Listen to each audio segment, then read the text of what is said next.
pada matkul organisasi dan manajemen industri adalah mewawancarai dari salah satu pemilik ya Mas? Pemilik dari CV atau masih CV Sinar Jaya Group di Simo. Jadi mungkin kita langsung pada pertanyaan mendasar saja ya Mas, untuk pertanyaan-pertanyaan yang kita ajukan mungkin tentang plan, do, check, dan action. Jadi adalah pertanyaan pertama ini kita mungkin lebih ke mendasar saja, langsung tanyakan. Baik, untuk pertanyaan pertama Mas, dari mulai usaha ya. Usaha CV Sinar Jaya Simo ini dimulai sejak kapan? Sejak tahun berapa? Jadi CV Sinar Jaya baru ini bergerak di bidang ornamen stainless steel, fokusnya di bidang stainless. Jadi usaha ini adalah usaha turun-temurun dari bapak saya, dimulai dari tahun 98. Pertamanya kita adalah bengkel pagar ya.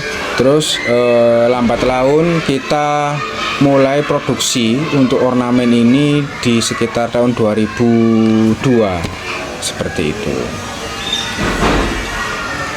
Baik, untuk pertanyaan kedua yaitu bagaimana awal berdirinya usaha ini, yaitu CV Sinar Jaya Simo ya? Berdirinya ini dulu bernama Swan Group. Jadi kita ada merger sama Mas Pion di bagian ganggang teflon. Nah, seperti itu.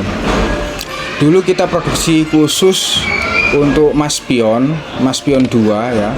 Nah, itu untuk produksi ganggang panci, teflon, dan engsel. Nah, setelah kita sudah tidak dikontrak dengan Mas Pion, kita berdiri sendiri.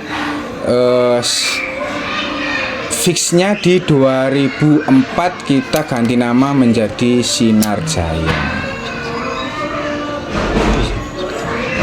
Baik, itu Mas pertanyaan dari saya. Lanjut untuk teman-teman. Baik Mas, kalau begitu saya lanjutkan untuk pertanyaannya. Untuk pertanyaan selanjutnya itu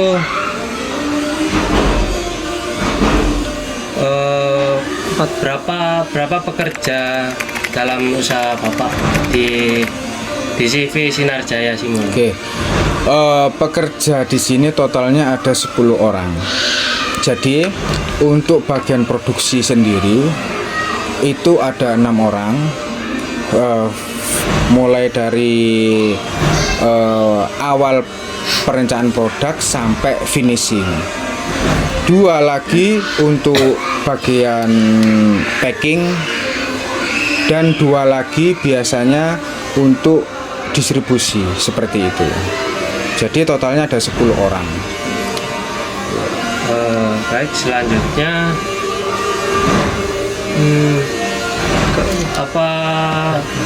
Lanjut. pertanyaan selanjutnya itu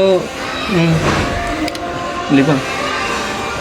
untuk harga per produk itu biasanya kisaran berapa? Oke, dari produk kita biasanya kita tentukan dari naik turunnya dari bahan baku. Jadi ini fluktuatif, tapi untuk harga pastinya yang paling murah kita di range-nya di bawah Rp10.000. Karena apa? Karena bahan baku dari stainless steel kita juga ikut kenaikan dari distributor seperti itu. Baik, terima kasih untuk jawabannya. Jadi mungkin pertanyaan selanjutnya agak ke intinya, plan, do, check, dan action. Untuk yang pertama adalah ini pasarnya Mas, customer, ibaratnya kan pasarnya jenengan Mas, itu kayak siapa dan produknya bisa dijual kemana? Tentunya untuk market leader kita biasanya langsung menyasar kepada toko-toko material besi. Jadi kita larinya bukan ke toko bangunan sipil, tapi lebih ke material besi-besi berat seperti toko-toko besi tempa atau toko-toko besi holo dan sebagainya, seperti itu.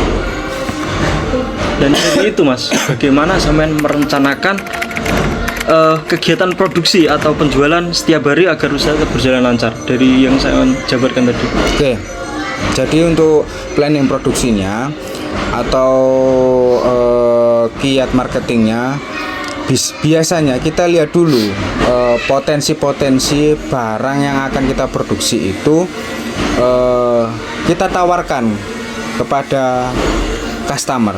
Jadi kita menawarkan barang sambil kita menjelaskan fungsi barangnya seperti apa, kegunaannya seperti apa, gitu.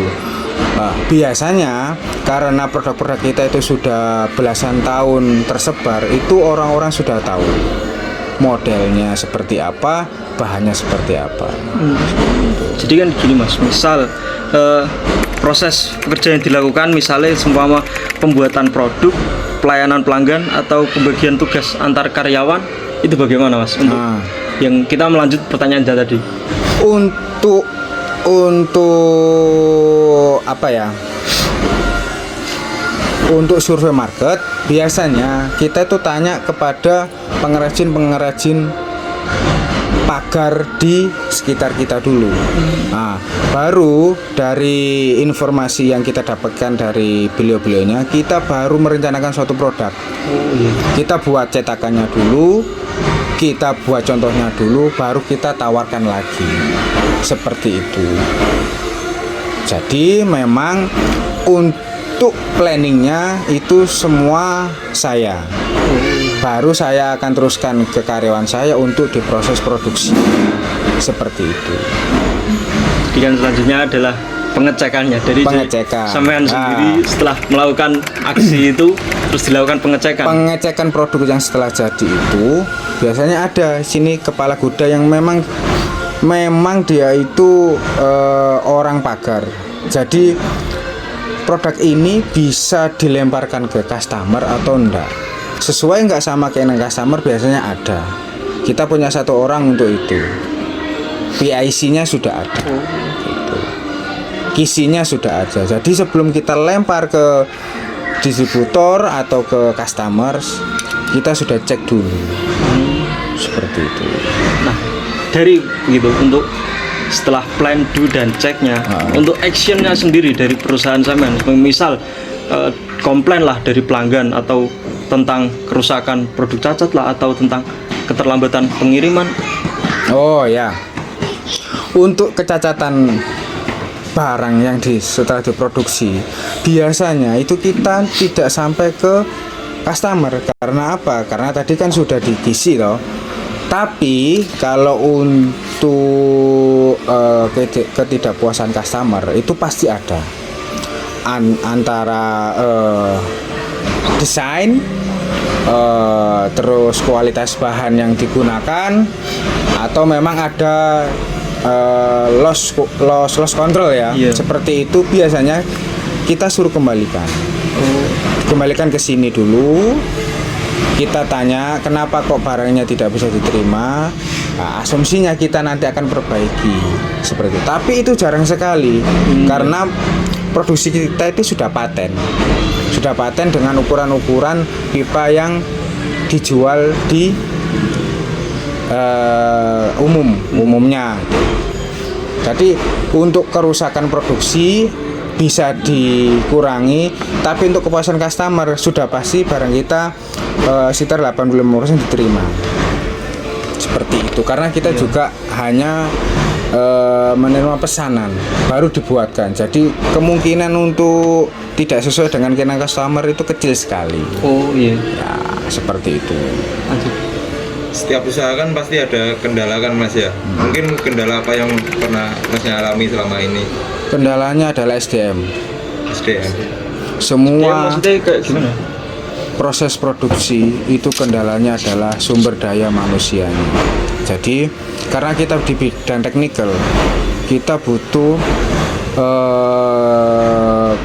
kecerdasan yang di atas rata-rata. Karena apa? Kita harus tahu keinginannya customer itu seperti apa, dan kita buatkan produk tersebut bisa nggak sesuai sama keinginan customer. Jadi SDM itu nomor satu itu SDM kita harus bisa memahami apa keinginan customer. Beda kalau makanan itu selera. Kalau ini fix harus sesuai dengan keinginan customer. Seperti itu. Lalu mungkin solusi untuk kendala tersebut itu Solusinya Iya. diskusi. Solusinya tetap diskusi antara owner ya sama kepala mekanikal sama orang-orang produksi. Itu aja. Lainnya hanya supporting. Tapi kalau tiga ini satu cacat, pastinya tidak akan tercipta produk yang diinginkan customer. Seperti itu. Kita kembali lagi ke produk usaha ini. Untuk jenis-jenis produknya itu apa saja Mas dalam usaha jenengan ini? Produknya untuk dasarnya kita produksinya engsel, Misal flank, sama profil-profil untuk pemanis pagar. Jadi aksesoris, full aksesoris untuk mempermanis tampilan rumah. Seperti itu aja. untuk harga per produk itu biasanya harga berapa? Nah, untuk yang paling murah itu adalah flank. Flank itu kan dudukan untuk pipa ya. Itu harganya paling murah di Rp5.000, paling mahal kita bisa sampai Rp15.000. Nah, untuk produk kita yang paling mahal adalah pilar kaca. Pilar kaca itu satu pilarnya itu bisa sampai 500.000. Biasanya digunakan di resort, hotel-hotel atau rumah-rumah yang biasanya pakai glass format. Seperti itu. Kan tadi untuk produksi nunggu pesanan. Nah, di sini produk yang paling laris itu produk apa, Mas? Nah, ada dua di sini proses kerjanya. Ada yang by order, ada yang kita kerjakan terus-menerus. Jadi fast movingnya produk kita itu adalah di flank sama engsel. Nah, karena itu adalah ukurannya sudah SI atau paten di seluruh bengkel di seluruh Indonesia, maka itu kan jadi produk yang harus diproduksi terus-menerus. Nah, seperti itu. Tapi kalau yang by order biasanya kita menyesuaikan dulu sama customer. Seperti itu. Saya masih penasaran, mungkin sekali lagi Mas ya, tentang kita kembali lagi tentang masalah yang tadi, masalah SDM Mas. Mungkin dari Masnya kan ada pengembangan atau plannya, actionnya untuk kedepannya, untuk solusi perbaikannya, mungkin bisa dijelaskan dikit Mas apa? Gini, untuk usaha mikro seperti kita ya, yang karyawannya di bawah 50, di bawah 20 orang, kita itu tidak bisa memilih SDM. Tapi kita itu memberdayakan SDM. Kenapa tidak bisa memilih SDM? Karena posisi dari kita dari Sinar Jaya itu merekrut karyawan itu bukan memang orang yang ahli di bidang itu atau orang yang memang diciptakan atau belajar di bidang teknikal, tapi orang-orang yang memang, mohon maaf, SDM-nya itu di bawah rata-rata SMA, di bawah SMA, mungkin SD atau SMP. Inilah potensi-potensi yang mereka